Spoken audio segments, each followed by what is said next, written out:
Have you ever heard the saying that debt is the root of all evil? That you should never ever get into debt? Or that debt is like a slavery? Well, there's some truth to that, because when you're drowning in debt, it can feel like your life is spiraling out of your control. While you're struggling to pay off what you owe, those debts aren't just sitting still, they are growing day by day. Because no one lends money for free, there's always interest. But here is something fascinating. What if I told you that people with deep pockets still use debt to make even more money? I know it sounds confusing at first, but wait. Why would someone with a lot of money even need a debt? Isn't debt just for those who don't have cash? Well, that's not how capitalism works. Debt, when used wisely, is a powerful tool. And today we are going to explore exactly how the rich use debt to their advantage to grow their wealth even further. Let's talk about credit scores at first. Debt can be a powerful tool in the world of capitalism, especially when used correctly by businesses and savvy entrepreneurs like you. But to access debt at favorable terms, you need to build a track record of being a reliable borrower. That's where your credit score comes in. There are billions, if not trillions of dollars sitting in banks, waiting to be borrowed, and even if there isn't, banks can create money out of thin air easily. So stop thinking of all debt as bad. Bad debt is high-interest debt, like credit cards. But good debt, used wisely, can be the key to unlocking significant financial opportunities. Let's dive into Forex, for example, or the foreign exchange market. This is where currencies are traded, making international trade possible. For instance, if you are a US company paying employees in China, you can't use the US dollars, you need to buy Chinese yuan. Currency fluctuates based on various factors like interest rates set by Federal Reserve. Here's where it gets interesting. For every dollar you trade in Forex, you can borrow an additional 100. So with just $1,000, you can hold a position worth $100,000. Even a small profit of 1% can easily translate into significant gains. But remember, the higher the potential reward, the higher the risk. Next, let's talk about hedge funds. Created by the rich, for the rich, to make the rich even richer, we all know that.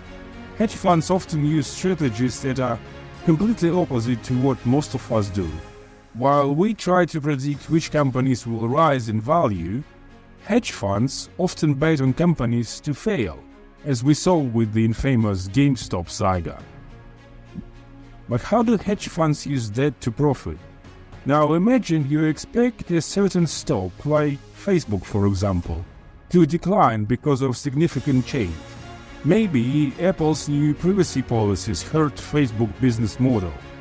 You borrow a Facebook stock from your broker, sell it at its current price, and when the price drops, you buy it back at a lower price.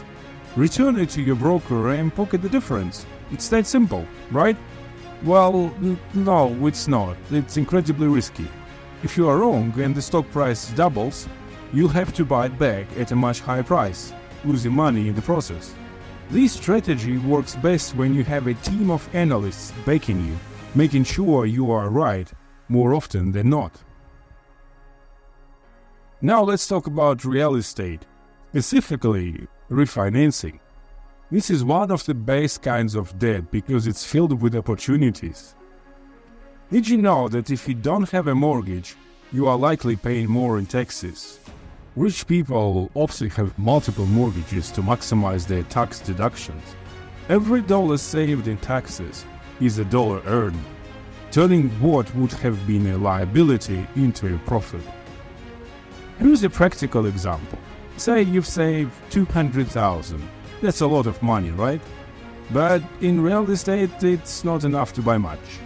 You might get a mortgage for, say, $800,000 house. But here is the secret. Let's say you find a property for $500,000 that needs a lot of work. You put down 20% or $100,000 and spend another $50,000 on renovations. Now you refinance it with a different bank. The property value has increased to, say, 700,000 thanks to the improvements that you made. You get a new mortgage for 80% of that value, or 560,000. After paying off the original mortgage and deducting your renovation cost, you are left with a profit of $110,000. That's $110,000 you made using a debt, and you still have the property to rent out, generating passive income. Plus, with that mortgage, you are also saving on taxes. Can you still say that debt is bad after that?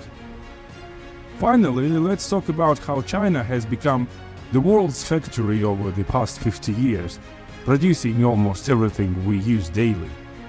Thousands of factories work around the clock, and to make selling easier, many of these factories are willing to loan you their products up front.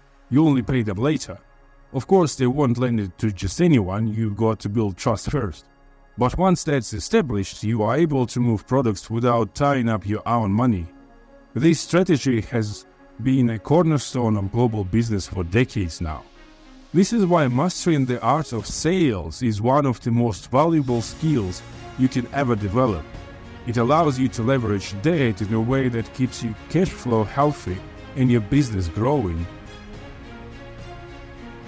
So after hearing all this, can we really say that debt is the enemy? Or is it just a powerful tool of capitalism that, when used correctly, can help you build wealth? I'll leave that for you to decide. If you found this video helpful, give it a thumbs up and subscribe. Don't forget to share your thoughts or questions in the comments below. I would love to hear from you. Thanks for watching. Goodbye.